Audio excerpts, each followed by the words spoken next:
E4 Media and RA Design House present E4 Sports, sports through the eyes of veterans, with your hosts, good old JR and Ferocious Phil. And thank you for listening to E4 Sports, sports through the eyes of veterans. I am your host, good old JR, along with the Ferocious Phil.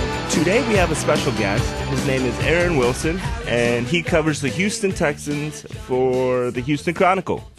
Aaron, how are you doing today? Great. How you doing, guys? We're good. Super Bowl just passed. What did you think of the Super Bowl? I thought it was a great game. I love the strategy of the Eagles. I love how aggressive Doug Peterson was with his play calling. The fact is, a lot of people that lose to the Patriots, it's because they hold back and they're too conservative. And if you look at the way they approached this game, they really, went for it with the fourth down call, with the trick play that they had dialed up, and the touchdown to Nick Foles, and they ran the ball enough. I thought they had a good run-pass ratio, and then I thought defensively, they were persistent. You really have to hit Tom Brady. They didn't hit him enough times, but they did at exactly the right time. Brandon Graham and Derek Barnett combining for that play, and I think that was obviously a huge game-changing play. But just generally, I like that the Eagles had some reckless abandon. I think a lot of it does come back to your mentality and strategy, and that's what it takes to knock off the champ. And that's what they did. Oh, absolutely. It's like me and Phil talked the week before our preview. Is my biggest thing was whoever made the defensive play was going to come out the winner. And it took almost the whole game for that defensive play to actually happen. But Graham came in at a perfect time. Plus, like you said, you put pressure. When you put pressure on Brady, he becomes an average quarterback. Well, you hit him early, you hit him often. Exactly. And you could see. Yeah, hitting Brady is a big equalizer. Yeah, you could see the frustration, and honestly, that's what I love seeing when people hit Brady is just that frustration that gets in his face, and when that happens, you're in his head. He's one of these guys that I think it's unfair to maybe call him ordinary, but he definitely becomes closer to ordinary once he's being hit a lot. I remember covering a lot of games when he was playing against Baltimore, and the Ravens, they weren't intimidated by Tom. They respect him, and they would, beat the Patriots a lot more than other people, and I think a lot of it had to do with their approach toward Brady, that they were going to attack him. And guys like Terrell Suggs, they were really aggressive and, sometimes would – go a little far as like trash talking Tom and making sure that, he felt it if they got a chance to hit him, and they never took it easy on him. And I think that made a difference because they weren't intimidated by the Patriot mystique. And it's very easy to get caught up in that and to get yourself to a point where, you're not, operating in a normal manner. And that's what the Patriots want. They want people to be sort of deferential and think that, I got to play it safe against, this team. And that's not what's going to beat them. I think that besides the fact that the Eagles have a lot of talent, I think the reason they won the game has a lot to do with their strategy and mentality. I think you hit on a very good point, the fact that, so long as you respect them but are not intimidated by Brady, I think you have a much better chance of taking him on and being successful against him. Well, I think it also helped, like Aaron, you had said, is Peterson and the Eagles did not let up off the gas. For one, unlike last year's Super Bowl when Atlanta just totally let up off the gas and they were able to come back. I mean, there wasn't a big spread in the score throughout the whole game, but Peterson just kept going and kept going. He was going for the throat, and I think that's another reason why they just overcame the mystique of the Patriots is he said, you know what, I'm not doing this. Brady can come back at any time. Let's keep it going. Right. And about the Atlanta game, and I covered that game, and here when it was at NRG, they had them on the ropes, and if they'd just done a few things just to work a little clock off, in terms of running the ball, I thought they were way too pass happy, and Kyle Shanahan blew it. I think single-handedly had so much to do with the comeback Yes. of the Patriots because, at some point it just becomes a numbers thing. Like, you're down too many points, you don't have enough time, you don't have enough possessions, you don't have enough opportunities. And they also got tired of their defense absolutely collapsed. And it was almost like they played with too much energy and just wore themselves out in the first half. But yeah, they were a different team. It was a very strange Well, also, comeback. I think the biggest issue in that one, which a lot of people can agree on, is your 3rd and 4 in field goal range. You run the ball and you kick the field goal. You don't throw it. You kick the field goal, and then I think if they kick the field goal, you put the game a little bit way more out of reach. Instead, they decided to go pass happy, throw it, get sacked, and now it pushes them out of field goal range and gives the Patriots another opportunity. You also don't burn as much clock off either by throwing the ball because you're stopping the clock every time you throw it incomplete. Exactly. So about this, the craziness with this Super Bowl, one of my biggest questions for you, because you cover the league, was the oddity that a man who played 98.7% of defensive snaps during the regular season was benched for the Super Bowl, and Malcolm Butler. What's your opinion on Malcolm Butler in that whole situation? Yeah, it's a very complex situation because it's sort of a perfect storm of circumstances that led to his benching. I think attitude is, in their view, bad attitude toward not getting a new contract. And they feel like he wasn't being as team-oriented or as appreciative of his opportunity as he once was when he was an undrafted guy. The way they view it is, hey, we gave you this chance. We helped make you who you are. Like, you're a big shot. And whether they're right or wrong, it doesn't matter. It's how they feel. So Belichick feels. He had a cold. He, was sick. They said he didn't practice well that week, so he created some doubt about how he might perform. And I think a lot of it did come back, though, to their attitude or their perception of his attitude and whether he was really, kind of buying into their team concept the way he once did. So, he went from being a very wonderful success story, but to them kind of a guy that, maybe they should have traded him or, done something because he was very unhappy about his contract situation. Yeah, but and I haven't heard anything about him missing curfew, honestly. Like that, there's been he's denied that. There's never really been anything documented that he missed curfew or something or was late. But maybe something happened. I don't think it's one thing alone, though. I think it's all these factors that led to him being benched. I guess my biggest question, though, is, for one, 3 years ago, he was y'all's savior. He gave y'all that Super Bowl win against Seattle. I mean, he's the reason for that. And I guess my biggest question is, okay, I understand his contract. He's unhappy. He may not have practiced well, all that. But was the Super Bowl really the time to buck your chest at him?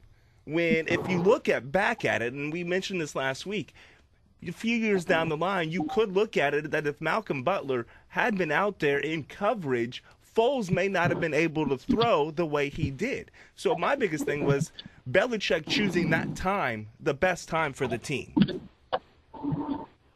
Well, obviously, it didn't turn out that way because the other guys that they put in didn't play very well.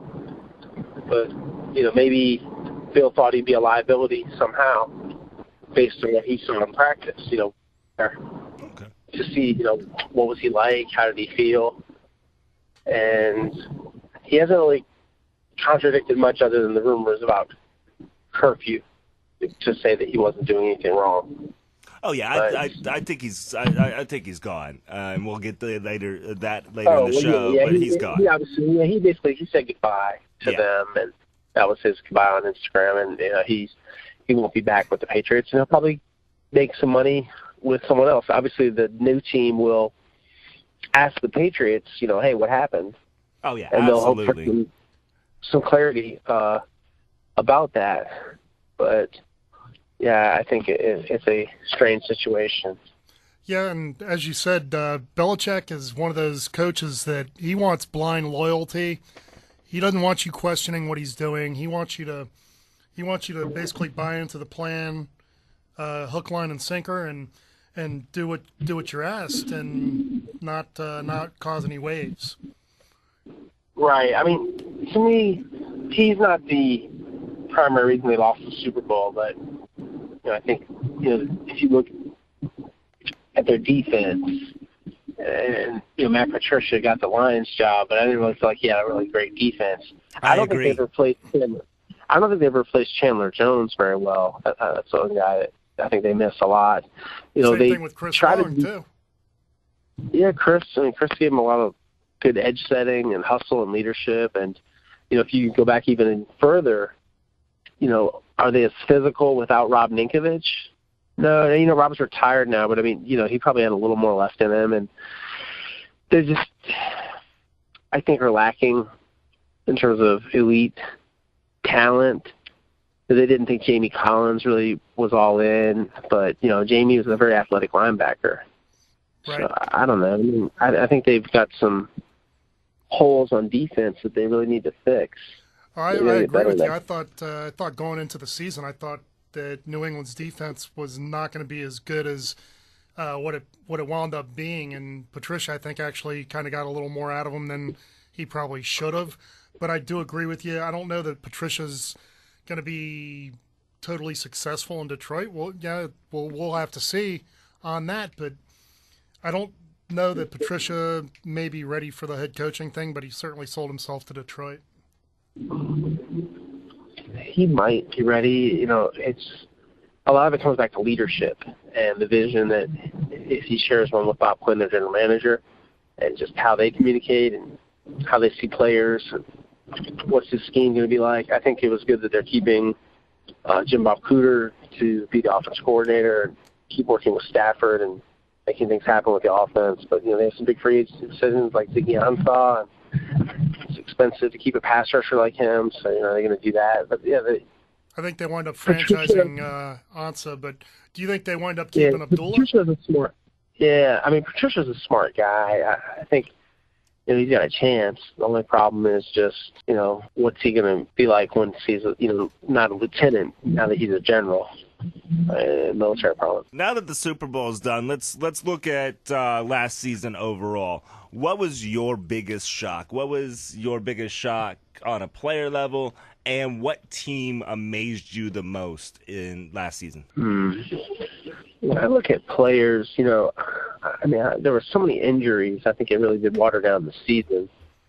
I was, really excited about some of the younger players I saw, like the Deshaun Watson and Kareem Hunt, some of the new stars. Kamara. That got me excited, watching guys like that. But there were too many injuries to key players, guys like Watson tearing his ACL and J.J. Watt locally, breaking his leg. Whitney Merciless, and then you had Odell Beckham. And just so many things happened. But when I look at the whole league, what shocked me was the anger between Jerry Jones and Roger Goodell and some of the off-field situations where they were handled, like with Ezekiel Elliott and some of the punishments. And it just seems like there was too many extra controversies and too many things that were happening that had nothing to do with football, with what was going on the field. And I think, ratings were down again, and, people were paying a lot of attention to the election, Trump, and there were so many things with the protests.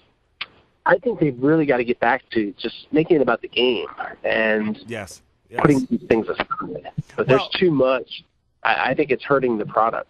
I'm glad you brought up Ezekiel Elliott because I'm going to stay away from the the Kaepernick thing because we've had 2 shows on that. That's right. That's fine. But I'm glad you brought up Ezekiel Elliott. To me, I thought it was crazy that it went on that long. People kept saying, well, in the court system, he there were no charges filed and all that. And I keep telling people, football is not the court system. As long as the NFL feels you are detrimental to the shield, they can do whatever they want. That's why he has Article 46, that Goodell can come in and be judge, jury, executioner based upon that. I just thought the Ezekiel Elliott thing just spread way too far. He should have sucked it up at the beginning of the season and just done his time. Right. It affected their season because it took forever, as you said. Yeah, it was just it dragged out way too long. Yeah, it destroyed them. But it also, to me, it showed what Dak Prescott is made of and what he lacks without having that run game. And this is what I even told people when DeMarco Murray was there. Their offensive line was set up that way. And when you take out the run game and that run threat, it showed kind of what Dak wasn't prepared to do. Right, it exposed him in some ways, and also I think it showed the lack of chemistry between him and Dez Bryant. And Yes. obviously, those things are not in sync. And I think that's a factor too. Do you think Dez Bryant stays with the Cowboys? Because they hate change. Probably is time for some new blood there at receiver, but it doesn't look like Jerry Jones is inclined to make a change right now. Well, Jerry I Jones would has say his he boys, doesn't- and he likes to keep his little core group of people He likes that. familiarity. But I do think that the ice is getting thinner for Dez, and if he doesn't turn things around this year, then they're not going to cut ties with Dak Prescott. They're going to move on from Yeah.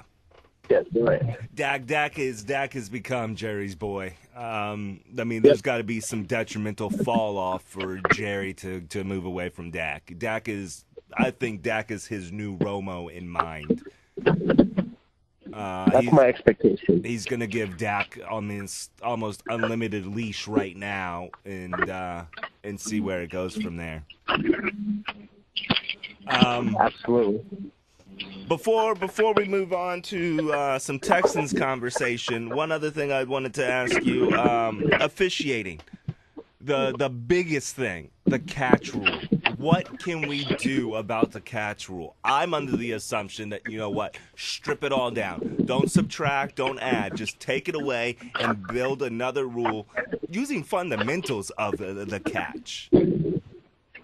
Right. I mean, it needs to really be more standardized because I think there's too many interpretations. What's a catch in high school, college, NFL? I think it really needs to be standardized because it's confusing. It's confusing to the fans. It's confusing to the players. It's confusing certainly to the media. And, yeah, I think that it's a problem.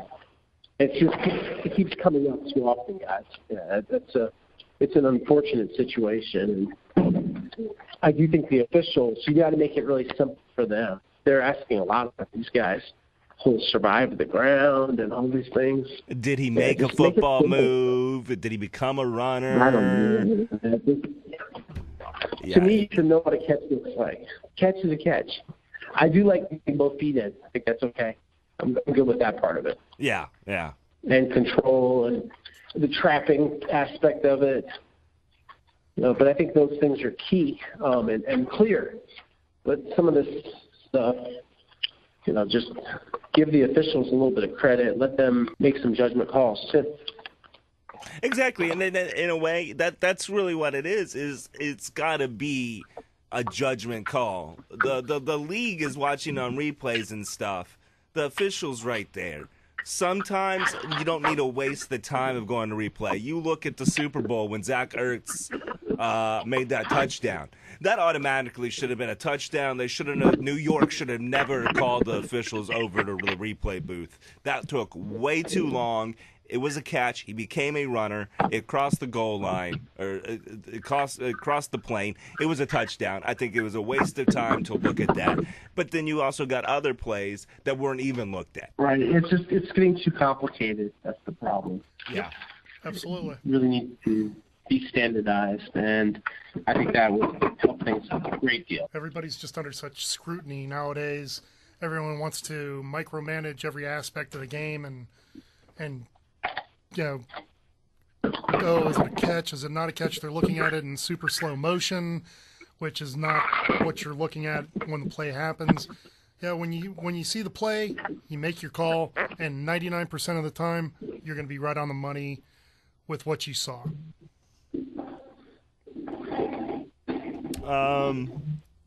So let's get into some nice before we go into free agency. Let's talk some Texans, some Houston Texans. What would you give, Aaron, the season grade for the Texans? Oh, I mean, an F, to be in last place, sure. To go from first to worst, I don't know how you could grade it any differently. I mean, okay. So let me. I don't believe in all. I mean, to some extent, I would say, yeah. Well, sure, it's not their fault. They have these injuries, but you can't just give them a mulligan. It still happens. You still lost the games. Well, I agree with that. Let me phrase it this way. How do you think? I mean, I understand the defense lost J.J. Watt. They lost Merciless. Cushing was out for another 10 games because he decided to another PED scandal for that one. So, I mean, the defense had some issues for one. Cornerback-wise, it just they weren't there.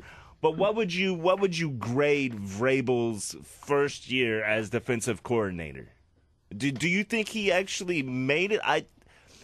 I can give him the injuries, all that. I don't like his scheme. I don't think his schemes worked. I think he had an inability to adapt to situations that a more experienced coordinator, a guy like Roman Cornell, who's now defense coordinator again, the way he could handle situations. The problem is just Mike had never been in that chair before. So, when they lose personnel, whether it's through free agency like A.J. Boye or, having injuries, he couldn't handle it. And it's not like he panicked. He just didn't have an answer. What do you come up with to counteract that? Well, how do you then fix the strategy? On that note, I don't think he's qualified to be a head coach, Well, he may be from a leadership standpoint. Like, he may be able to inspire people. And that's different from, strategy and coordinating and some of those things that he's going to be asked to do. But, do people respond to him? Yeah. Mike Vrabel gets respect. It's an intangible. I can't really – I can try to describe it. When Mike walks into the room, he owns the room. Oh, that's understandable. So do you – being a leader, man, all those things, I think these are all things I can't, put a win-loss percentage on. I can just say that, is he charismatic? Is he a tough guy? Does he exude football? Yes. All those things. Kind of it factor. That's what intrigues people about Mike Vrabel, why he's in these situations, why he gets these opportunities. But, we're going to find out how good he is.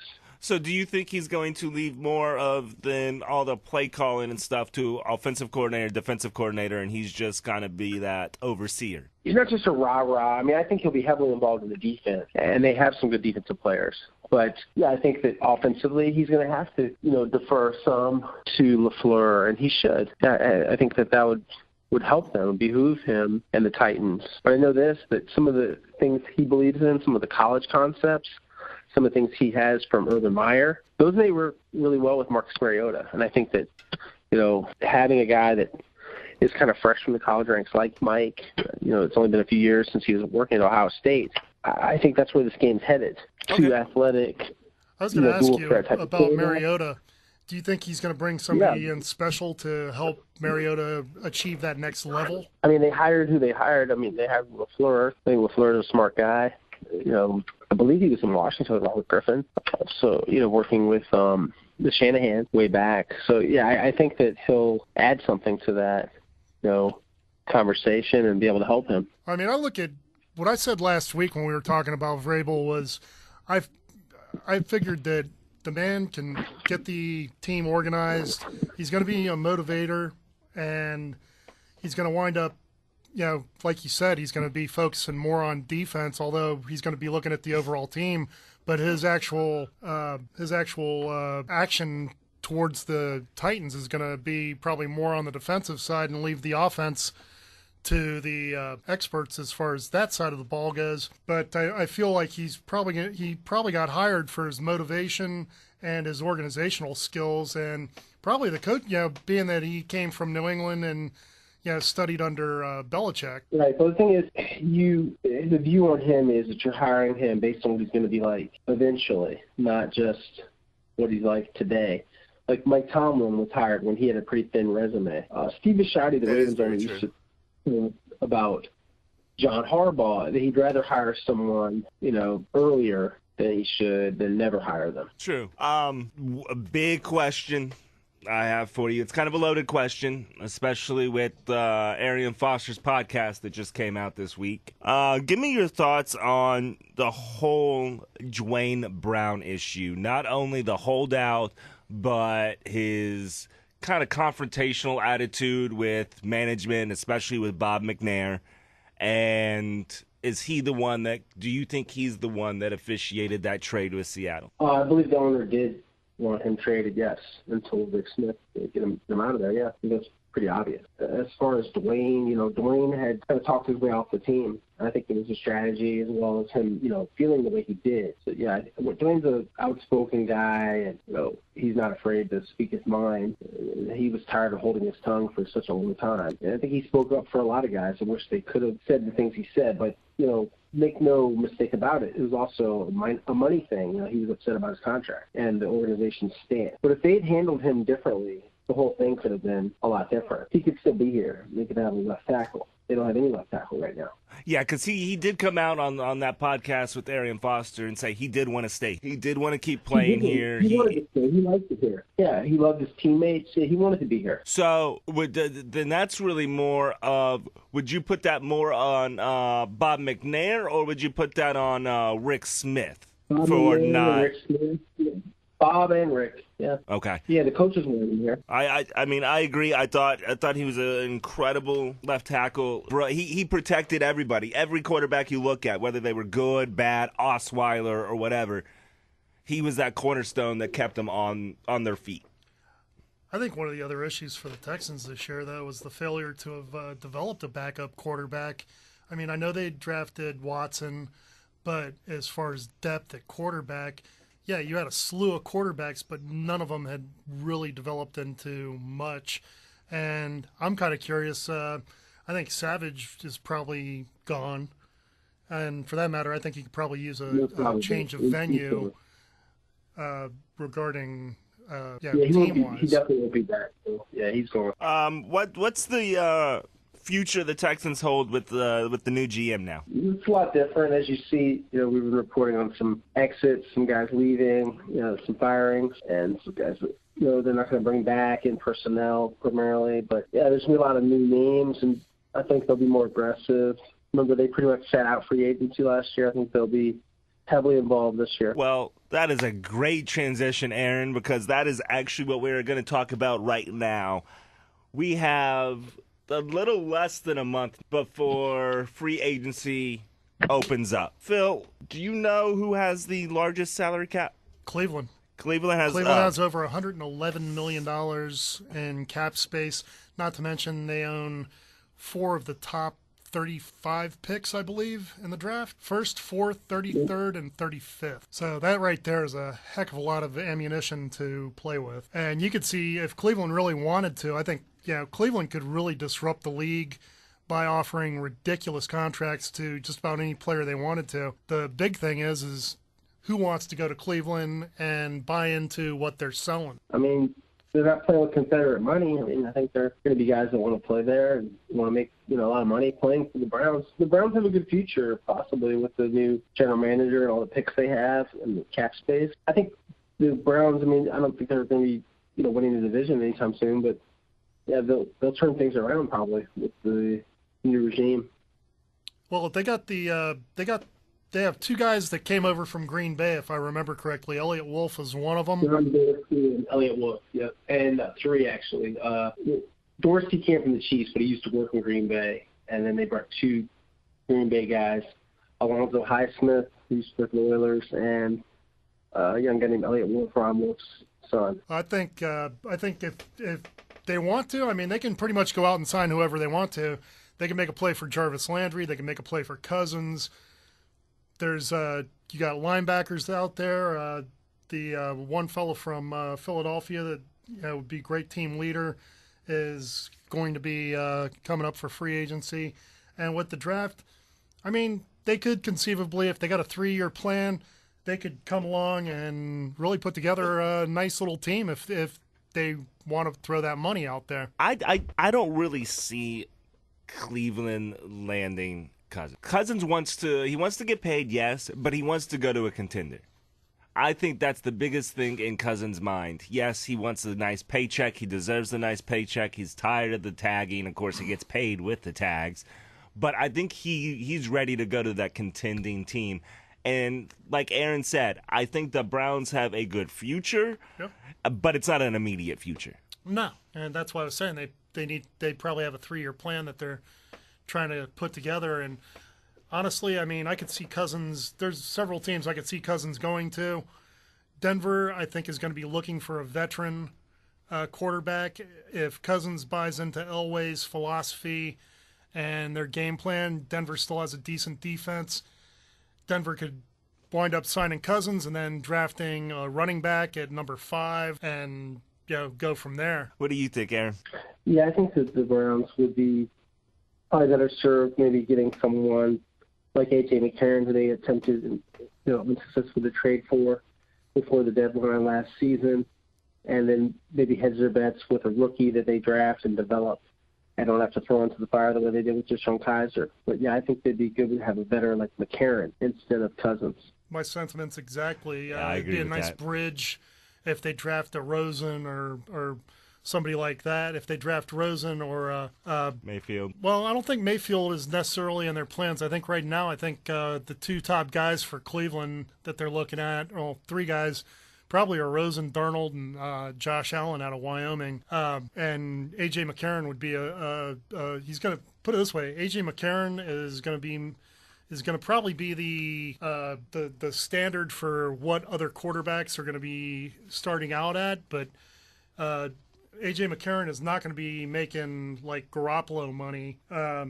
and Cousins is going to basically set the market for when Aaron Rodgers becomes a free agent when Aaron Rodgers' contract is up in 2020, and whatever Cousins makes, you can figure that Aaron Rodgers is going to probably make twice that. He's going to make a heck of a lot more than Cousins will. Well, speaking of that, I mean, who do you think is going to be that first domino to fall on opening day of free agency? Is it going to be Kirk Cousins? Is Kirk Cousins going to be setting up the money ball of this offseason? Or is it going to be A.J. McCarron because of the deal that Cleveland was trying to get? So do you think they're going to be the first one and say, you know what, we wanted to trade for you, let's just pick you up now, and then Kirk Cousins goes after? Well, you do have that period of quote-unquote legal tampering right before free agency when teams and free agents can get together and try to work out a deal ahead of time. Will Cousins do that? I think Cousins' contract's going to be complicated, so I don't think Cousins will be the first guy to sign in free agency. I mean, that helps you gauge the market, the legal tampering. I think it's very useful, and that way you can follow some rules and there's some organization to it. I think Cousins will be fine. I think Trump the Jimmy Garoppolo deal. I think he's going to cash in big time. It's just a matter of who does he do it with. Well, we're talking about Cousins and we're talking about McCarron, but there's a big issue out in Minnesota. Minnesota, all 3 quarterbacks are free agent. Bridgewater, Bradford, and Keenum. What are they? I mean, what do you think they're gonna do? I say they keep. I say Bradford's gone. I agree. Bradford's gone. I say they franchise Keenum and they sign Bridgewater to a 2-year deal and see how he comes back from the major knee destruction that he had. I mean, Aaron. Our boy. Keenum, Houston boy, Houston bred, amazed everybody in what he was able to do in the miracle that became the Vikings. They were 1 game away from being the first team to ever play in their Super Bowl in their own stadium, and that was on Case Keenum's back. What do you think they're going to do? The question is with, Case Keenum being that Houston boy and, being on the Texans on a few different rosters, he was able to take the Minnesota Vikings one game away from being the first team to ever play in their home stadium for the Super Bowl. Do you think it would be smart to franchise tag him and then pay Bridgewater? I wouldn't pay Bridgewater. I would move on from him. I think his health is too iffy. I would try to rent Case for another year. I would not commit to a long-term contract. Okay. I like the franchise tag option, but I would let Bridgewater leave. I can agree with that, and I don't know. I'm of the point especially when it comes to Sam Bradford, he needs to be done. For one, I remember watching him while he played for Oklahoma. The guy never learned how to take a hit and fall on his back. Every time he took a sack, he always landed on his throwing shoulder. Every time. And he has to be really cognizant of health and availability. I don't think he's ever going to be able to play a full season. I don't think he's a quarterback that you can put your team on. I don't think he's reliable to stay healthy anymore. You just can't count on him, and you get to a point where it's diminishing returns. What do you think? What do you think the Texans are going to do this for free agency? Because we do have some money. Yeah, they'll probably spend some money on maybe like Nate Solder, Justin Pugh would be a good pickup. I don't know if they would get involved. I heard they're not interested in Jimmy Graham. They're interested in some of the safeties. I think Morgan Burnett is more of a viable possibility than, say, Kenny Vaccaro. I don't think they've gotten good reports on Vaccaro. And then, I don't know. I mean, corner, you need help. I don't know if Malcolm Butler's. That was gonna be one of my questions. And actually, I heard they don't want Jimmy Graham though. That's been going around the city quite a bit. Is the whole conversation of hey, we can use a tight end. Hopkins is not the general manager though. DeAndre Hopkins. Oh no, absolutely. Stuff and getting attention on social media for it. But yeah, I mean, I don't think Malcolm Butler's that great at corner. Honestly, I think he's just okay. But just okay would be an upgrade over what they have. That's what I was about to say. It'd still be an upgrade compared to what we have. Jonathan Joseph is getting up there in age. He did do a lot better than I. Yeah, if he'll be reasonable, he might get to come back on a one-year deal. Yeah, like I said, he did a lot better than I thought he was going to do this year. But he started every game last season. Yeah. Well, Aaron, do you see the Texans trying to get back up into the first or second round and trying to trade, either trading or figuring out a way to get back into the first or second round of the draft? No, I don't think it's going to be that kind of draft where they're going to be necessarily looking to, feel like there's that one player that puts them over the top. No, I don't think there is. So there's not that one guy that just like pops out at you and is basically making the Texans go, I got to have him. So in that light, do you think there's enough talent in the draft, say in the third round, to pick up a quality offensive lineman or, say, defensive back? Yeah, you could find someone. I mean, there's always players that late in the draft. Yeah, I don't think that they will have a problem, finding somebody. I think there's assistance out there, yeah. Yeah, and I mean, I do like Brian Gaines. I think Brian Gaines is going to be a good GM for y'all, and I do believe that he should be able to. They got a good enough scouting department where they should be able to come up with some guys, and you can it's always one of those things. You can always find offensive linemen in the third round if you do your homework. Yeah, I think you can find people. I mean, they've got to invest. They got to do things that Rick Smith didn't do. You got to draft offensive linemen. You've got to replenish the roster. You can't just, have retreads and free agent mistakes like Jeff Allen. And this has got to improve. This offensive line, the secondary, substandard. It's got to all be about improving those positions. Tight end, backup quarterback, yeah, that's important too, but those aren't the first priorities. You got to fix other issues, and you got to do it by buying players. You can't just hope that someone falls to you that you like in the draft. Right, you got to do your homework, and you got to be able to develop those guys. All right, you're going to have to bring in competition too, because you can't just. You want to be selective about who you bring in, but you can't just hope that throwing money at the problem is going to fix everything. Yeah. All right, Aaron. Before you head off, I wanted to ask you, what do you think this next season holds for the Texans? What do you think the record's going to be? How do you think Watson's going to do? I think they'll bounce back to at least win half their games. I'm being conservative.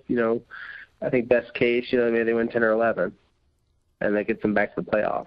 But Jacksonville's better than them right now, and they've got a lot of catching up to do just to catch up to the Jaguars. Absolutely. Do you think JJ's going to be able to come back and stay healthy? Probably not. Recent history suggests no.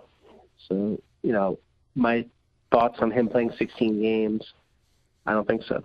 They need to really limit his snaps, too. He used to play 90-95% of the snaps all the time, and I think he's prematurely aged his body that way because he played so many snaps. He never came off the field. Well, Aaron, I wanna thank you for coming on to E4 Sports through the eyes of veterans, and hope that we can get you on the show maybe closer to draft and maybe even after the draft. Sounds good. I would love that. Thank you. All right, so Thank you have a good day. All right, guys. Take care. See you. Thank you. Bye. Have a great afternoon. Well, ladies and gentlemen, you just heard our first interview on E4 Sports. Phil, what'd you think? I thought it was fun. A lot of fun. It was great having Aaron on the show, and really appreciated his time and all his input. He does know what he's talking about. He's been doing this for a little while. Just a tad. Well, one thing that we weren't really able to get in with Aaron is we do have the draft coming up here, April the 26th through the 28th, down 45, or I should say up Interstate 45 in Dallas. Actually, exactly. In Arlington, but Hey, then let's say Arlington. I'd rather give them the respect of Arlington than Dallas. If you are from Dallas and you are listening, I am not sorry. Fort Worth is good. Arlington is good. Dallas, you suck. On that note, the draft is coming up, and I would like to tell y'all the top quarterbacks for this draft. Not in any particular order, but these are the top. Lamar Jackson out of Louisville. Baker Mayfield out of Oklahoma.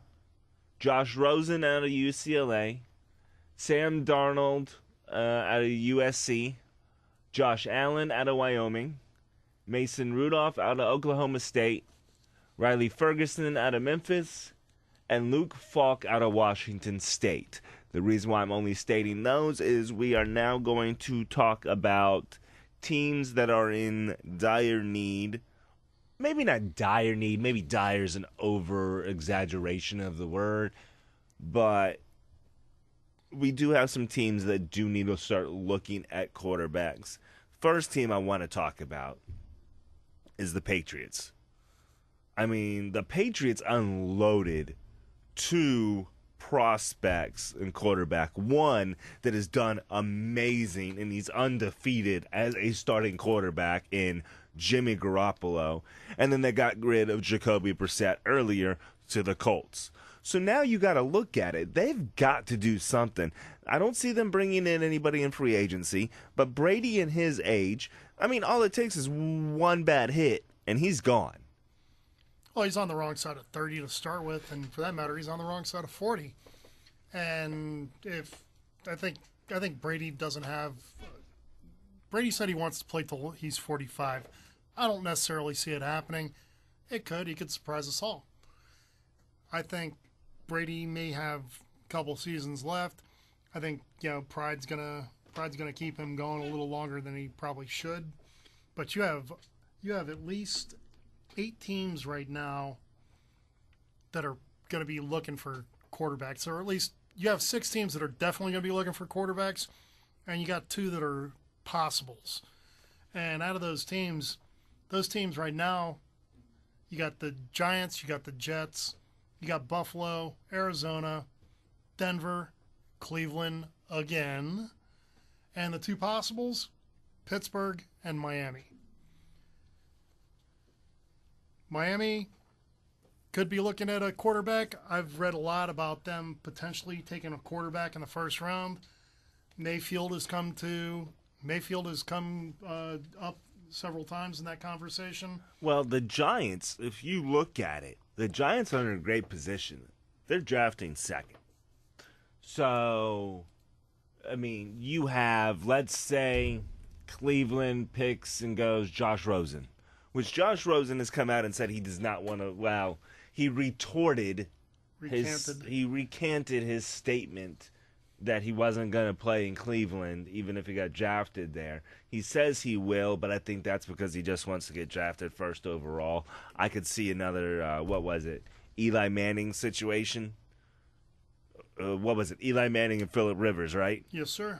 I could see that maybe happening. That'd make this draft a little interesting. But let's say they get Josh Rosen. That still leaves Baker Mayfield, Lamar Jackson, for the Giants to get. And when it comes to Lamar Jackson, if you get Lamar Jackson, you've got a mobile quarterback right there. Well, sure, you got a Heisman Trophy winner. I think right now in the top 10, the most likely quarterbacks to go in the top 10 are Josh Allen, Rosen, Darnold, and possibly Mayfield. You really think Mayfield dropped out of the top 10? I think Mayfield could very easily drop out of the top 10. I think Lamar Jackson is a late first rounder. Do you think Mayfield's issue is that GMs look too much of a reminder of Johnny Manziel off field? Partially. I mean, I've heard there's been attitude that's been given off by Mayfield that's drawn some flags, if you will. The other thing going against Mayfield though is height. He's basically 6 foot. That is true. And yes, you have a couple of quarterbacks, Russell Wilson, Drew Brees, that are in that 6 foot category. And it took Drew Brees a while to get accepted as a premier quarterback. People did not look at Brees coming out. Brees was a second rounder, if I remember correctly, coming out of Purdue. And San Diego drafted him, but they drafted him as a backup. And as far as Russell Wilson goes, he was another one that was his third round draft choice. I think Mayfield coming out as a first rounder, I mean, that says a lot about his ability. I mean, obviously he won the Heisman Trophy also, so he does have the leadership. I think a lot of people may confuse his confidence as cockiness. I think he has potential as a quarterback. Is he a top 10 quarterback? Not really sure at this point. Let's see what happens in the combine. And he's a fifth-year senior, 46 career starts. He just this past season 285 of 404 passing, which is a 70.5% completion rate. He threw for 46.27 yards with 43 touchdowns and only 6 interceptions. He had 5 rushing touchdowns, 0 lost fumbles. His total QBR was 92.6, which was number 1 in college football. So, yes, he has the ability, but I kind of agree with you. I think he has slipped out. I wouldn't say, I'm not going to drop him out of the top 10, but I do believe he has dropped out of the top 5. Yeah, I mean, right now, as far as top 5, you have Cleveland at number 1, you have the Giants at number 2. Both of them are potential landing spots for quarterbacks.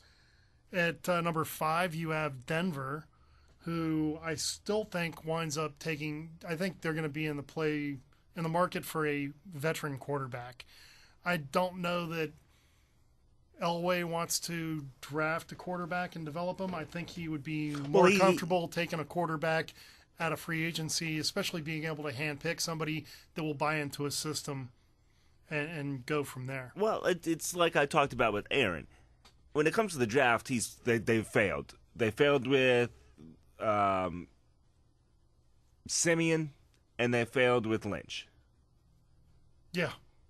And then, of course, they got destroyed with Osweiler. So their whole QB experiment since Peyton Manning left has just been a shit show. I could see.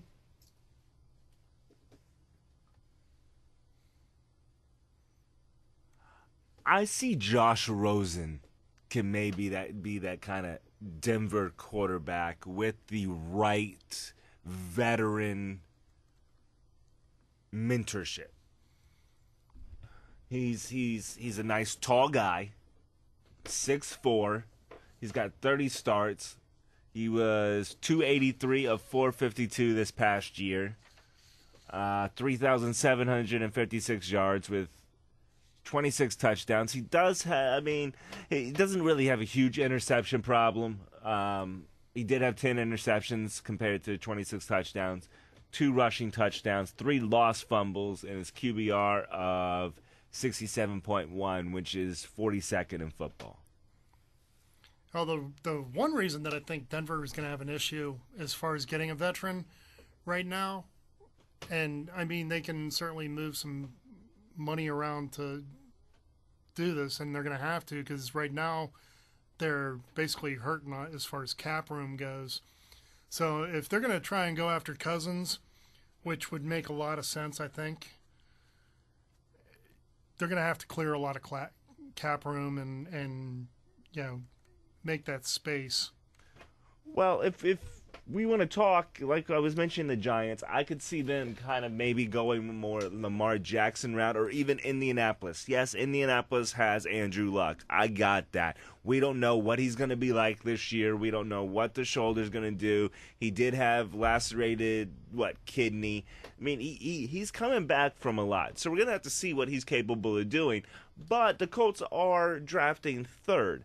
So I could see them or the Giants going for Lamar Jackson. For one, I could see the Giants doing it because they really have no run game, period. But you add a running quarterback in that system, you get a little bit more of that flexibility on the field. I'm going to go out on a limb here. I'm going to say Lamar Jackson will be there in the second round for the Colts. Oh, you think he's going to drop that far to the second? I do. I do think Lamar Jackson will not go in the first round. Well, let me let people know his stats for this past year. His stats were 254 of 430 passes, which is only a 59.1% completion, which is still over 50%, of course. He had 3,660 yards with 27 touchdowns to 10 interceptions. So he had one extra touchdown than Rosen did. Same amount of interceptions, but here's the difference. He had 18 rushing touchdowns, 3 lost fumbles. He had an 85.1 total QBR, which is number 3 in college football. And you think he's going to drop that far? Yeah. This is a deep class. He's going to Brady Quinn. This is a deep quarterback draft. Now, of course, quarterbacks being what they are, they're always in need. And I think especially with the way Philadelphia went this year, I think a lot of teams are going to be looking at making sure they have a very capable backup for their starting quarterback. I mean, you look at what happened with Philadelphia. Carson Wentz went down. Nick Foles stepped in. Even though Nick Foles is a little bit of a journeyman, Nick Foles still stepped up there and proved what happens when you have a really good, experienced quarterback there. Now, another interesting little bit might be maybe Indianapolis goes out and tries to sign Tyrod Taylor. It could happen. I could see that. Tyrod's not happy in Buffalo. No, they've already established they want to move on from him. Well, I think he's a cap casualty anyway for Buffalo.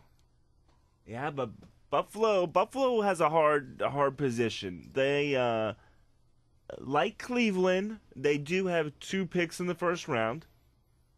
but they're mid picks. They pick 21 and 22, which is cool. They get 2 back-to-back picks, but I mean, I could see Lamar Jackson falling maybe to them. I'm not going to go out too much of a limb and say that he's going to fall and pull a Brady Quinn and go on the second day, but I wouldn't doubt if he fell out of the top 10.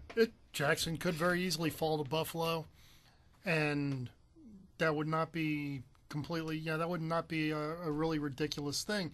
Let's not forget that Indianapolis just signed Frank Reich, the offensive coordinator from Philadelphia. But we are forgetting that they do have Brissett. True, but I don't think Brissett really proved much in Indianapolis. He didn't. And I think, honestly, that offensive line needs a whole redo anyway. Well, what offensive line? Exactly. Irsay, put the bottle down and put some money out for an offensive line. One team Hey, those prescription drugs cost money.